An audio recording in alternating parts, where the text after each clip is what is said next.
नाम राजा राजन बृहश्रवाः तस्या विज्ञात नाम आसीत सखा विज्ञात चेष्टिता। तुम्हारे जैसा ही एक पुरंजन नाम का राजा था, उसका अविज्ञात नाम का एक सखा था, मित्र। हाँ, पुरंजन माने पुरम जनयति पुरंजनः जीवः, जो अपने कर्म के द्वारा एक नए शरीर को जन्म दे देता है, उसका नाम है पुरंजन। पुर माने शरीर, हाँ, पुर माने नगर भी होता है, पुर माने शरीर।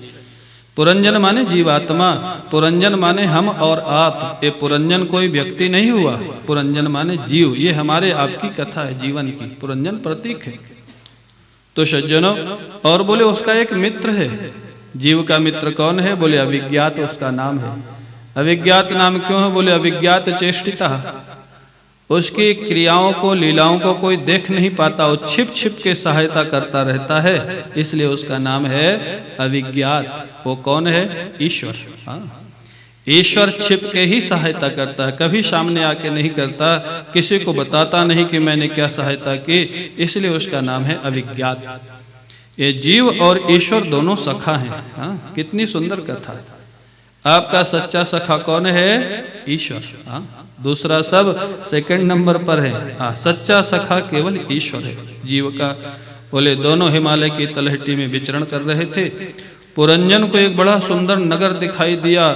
अविज्ञात सखा से कहा, मैं थोड़ा विचरण करके आता हूँ, आप प्रतीक्षा करिएगा। बोले ठीक है। जीवात्मा चला ईश्वर के यहाँ से, हाँ, जैसे हम और आप निकल आए। हिमालय की तलहटी में विचरण कर रहा था। हाँ, बड़ा सुंदर एक नगर दिखाई दिया, 9 दरवाजे का, बड़ा सुंदर था। कौन है 9 दरवाजे का नगर? हमारा आपका शरीर। हाँ, इसमें 9 दरवाजे हैं, 2 आंख, 2 कान, 2 नाक, 1 मुख, लघु शंका और शौच का स्थान। ये 9 दरवाजे हैं। एक संत कहते हैं, भाई पिंजड़े में पक्षी बंद तब रहता है जब पिंजड़ा बंद होता है। इस पिंजड़े में प्राण रूपी पक्षी बंद है, लेकिन पिंजड़े के 9 दरवाजे खुले हैं। तो ये रुका हुआ है, यही आश्चर्य है, निकलने में आश्चर्य नहीं है, क्योंकि सारे दरवाजे खुले हुए हैं। 9 दरवाजे का ये नगर, बोले बड़ा सुंदर है। पुरंजन को बड़ा सुंदर लगा।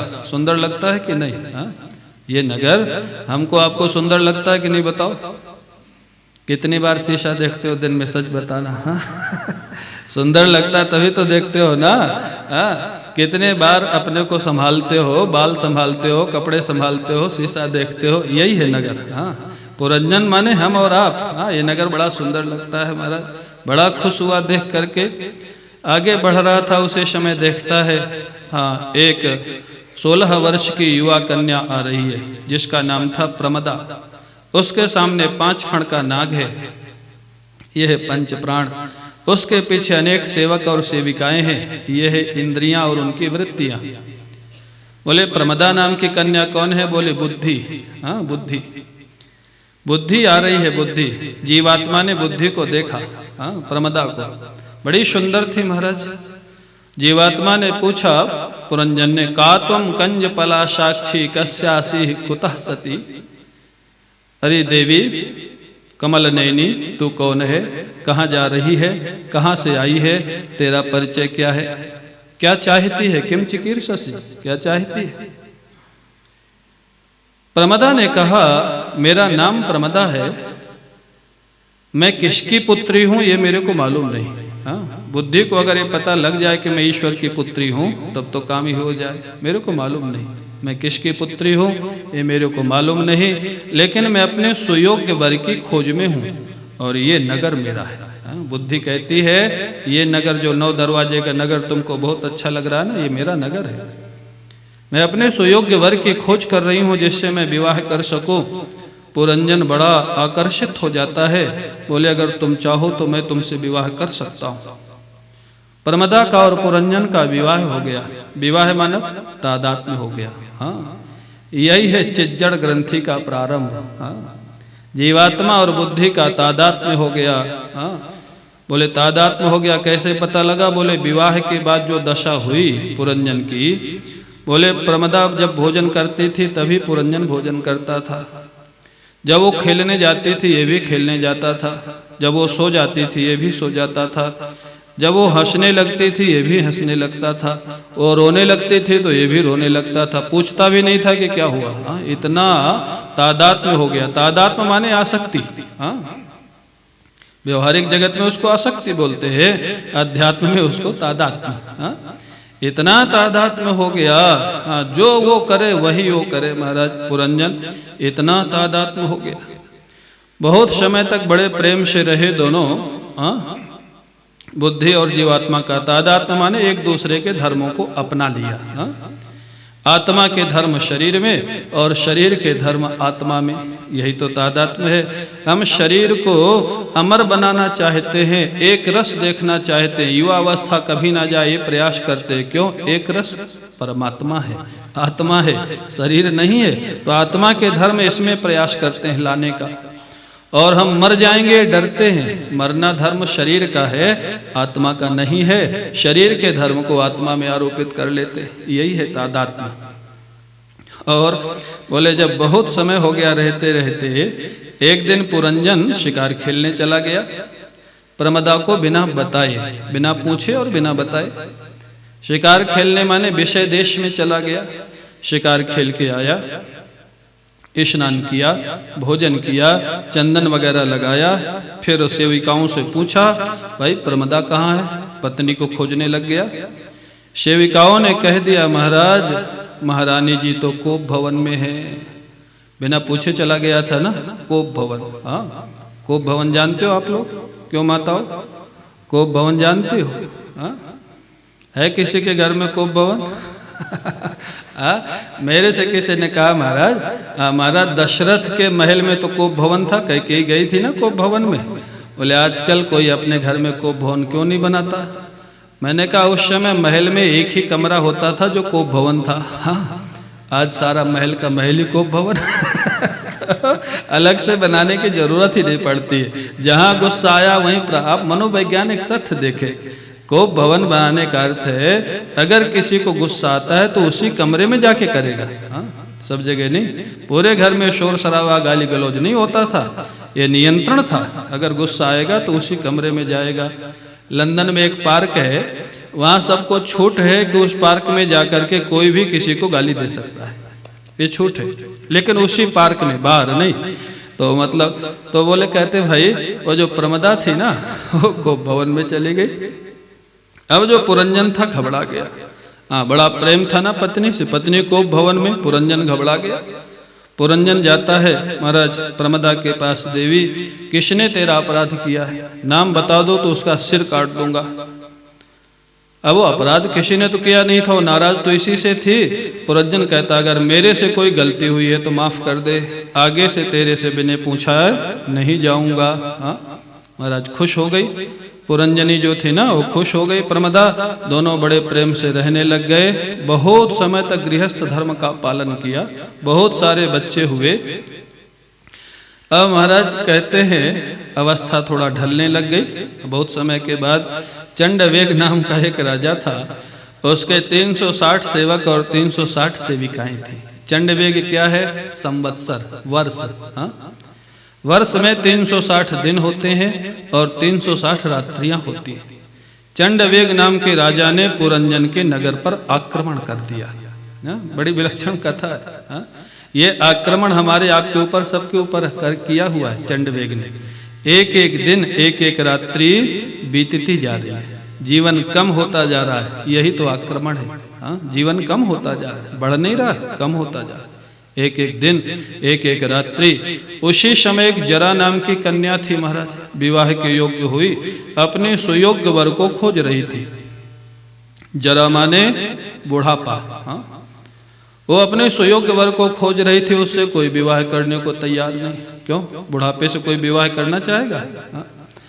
विवाह करना माने बुढ़ापे को कोई चाहता है क्या?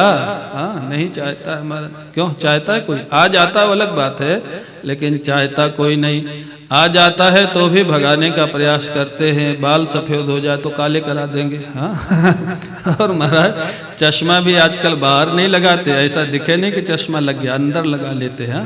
पता ही नहीं लगे कि चश्मा लगा हुआ है। हाँ, प्रयास करते हैं बुढ़ापे को भगाने का। आ जाता है वो अलग बात है। तो जरा नाम की कन्या से कोई विवाह करने को तैयार नहीं। नारद जी बोले, नारद जी से जरा ने कहा भाई आप ही विवाह कर लो हमसे। नारद जी बोले मैं तो किसी से करने वाला नहीं, मैं तो महात्मा हूँ। बोले शाप दे दूंगी, तुम्हारा घर नहीं कहीं बसेगा। बोले शाप स्वीकार है लेकिन विवाह स्वीकार नहीं है। महाराज नहीं किया। तो बोले बताओ तो कौन करेगा मेरे से विवाह। नारद जी बोले तेरे से विवाह यवन राज कर सकता है। यवन राज माने मौत, हाँ मृत्यु देवता। बुढ़ापे से विवाह केवल मौत ही कर सकती है। मृत्यु देवता ओ जरा नाम की कन्या यवन राज माने मृत्यु देवता के पास पहुंच गई, आप हमसे विवाह कर लीजिए। मृत्यु देवता कहते हैं यवन राज मैं तेरे से विवाह तो नहीं कर सकता, अपनी बहन बना सकता हूँ।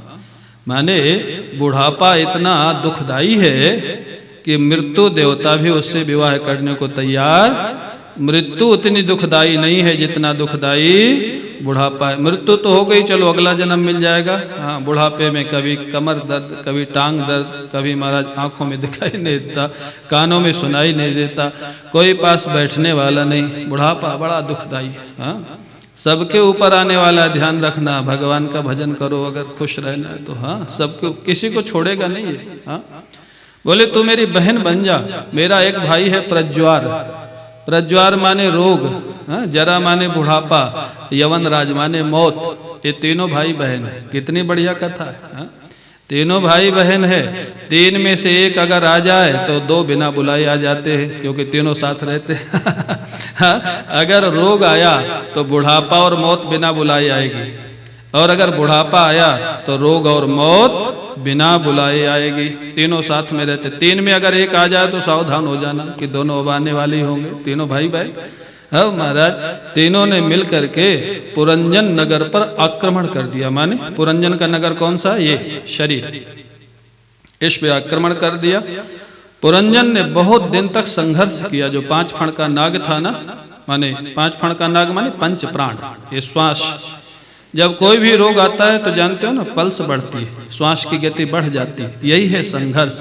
हाँ जब उससे भी नहीं होता तो ऑक्सीजन लगा दी जाती है, उससे भी काम नहीं चलता तो वेंटिलेटर पर डाल देते हैं। हाँ यही है संघर्ष। लेकिन जब हारने लग गए पांचों प्राण, श्वास लेने में तकलीफ होने लग गई, पुरंजन नगर छोड़ के भागने का प्रयास करने लग गया। माने जब बहुत तकलीफ होती है ना, मैंने कई मरीजों को सुना है और डॉक्टर से कहते हमको मौत का इंजेक्शन दे दो। हाँ यही है भागने का प्रयास। लेकिन ध्यान रखना इच्छा मृत्यु केवल भीष्म पितामह को मिली थी और किसी को नहीं है। हाँ मौत का प्रयास करना नहीं चाहिए, होगा नहीं। हाँ महाराज भागने का प्रयास कर रहा था, पकड़ लिया गया। पुरंजन भाग नहीं सका, बहुत समय तक बुढ़ापे का कष्ट भोगा। उसके बाद जब मौत का समय आया, शरीर छोड़ रहा था पुरंजन, तो इसके जो पत्नी थी ना प्रमदा, वो पास में ही बैठी हुई रो रही थी। स्वाभाविक था, पति का शरीर छूट रहा है। अब ये प्रमदा की याद करते करते मरा तो अगले जन्म में पुरंजनी हो गया। अगले जन्म में स्त्री बन गया। ध्यान रखना फिर किसकी याद करते करते जाना है। जिसके याद करते करते जाओगे वही बनना पड़ेगा अगले जन्म में। महाराज जी कभी कभी विनोद में कहते थे, बोले आज जितनी महिलाएं हैं वो सब पिछले जन्म के पुरुष हैं, और आज जितने पुरुष हैं ये सब पिछले जन्म की महिलाएं हैं, इसलिए कोई ज्यादा फर्क नहीं है।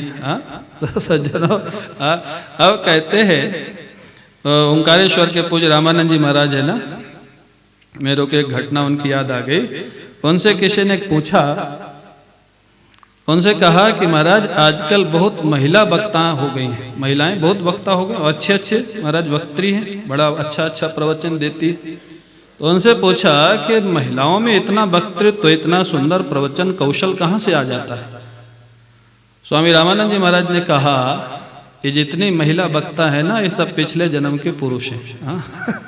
बोले पुरुष वक्ता थे पिछले जन्म में, मरते समय किसी शिष्या विष्या की याद आ गई होगी तो गोविंदाय नमो नमः। इतनी हंसी आई मेरे को सुन करके। क्यों स्वामी जी शास्त्र युक्त है? तो शास्त्रीय पक्ष है। बोले इसलिए अगले जन्म में महिला बन गए। वक्तृत्व तो पिछले जन्म का ही है इनका, इस जन्म का थोड़ा है। तो हाँ उपनिषद सिद्धांत है तो कहने का अर्थ क्या है, देखो महापुरुषों का क्या चिंतन होता है, और बिल्कुल युक्त युक्त बात है, विनोद तो है ही है, युक्त युक्त बात है। सज्जनों, वो जो पुरंजन था ना, वो पुरंजनी हो गया अगले जन्म में, और उसके बाद फिर उसका महाराज मलेध्वज नाम के राजा से विवाह हो गया, अनेक बच्चे हुए पुरंजनी को। अब वो अभिज्ञात सखा जो ईश्वर है वो प्रतीक्षा कर रहे, घूमने गया था हिमालय, अभी तक आया नहीं, कहाँ चला गया। अब ये तो महाराज एक जन्म बीत गया, अगले जन्म में स्त्री हो गया, फिर विवाह कर लिया, अनेक बच्चे हो गए, दोनों जंगल में गए। मलेध्वज का जो पति था उसका शरीर पूरा हो गया, अब ये सती होने जा रही है। जो पुरंजनी है ना, जो पुरंजन था पिछले जन्म का, इस जन्म में पुरंजनी, वो सती होने जा रही अपने पति के साथ। लकड़ी वकड़ी इकट्ठा करके चिता लगा करके तैयार खड़ी थी। भगवान को दया आई कि ये तो अब लौटने वाला है नहीं, कभी स्त्री कभी पुरुष, ये तो चक्कर में पड़ गया। भगवान पहुंच गए ब्राह्मण का वेश बना करके, और उससे पूछते, बड़ी सुंदर बात पूछते, का त्वं कस्यासि को आयं शयानो यस्य शोचसि, जानासि किं सखायं माम एनाग्रे विचचर्थः। अरे देवी, का त्वं, तू कौन है?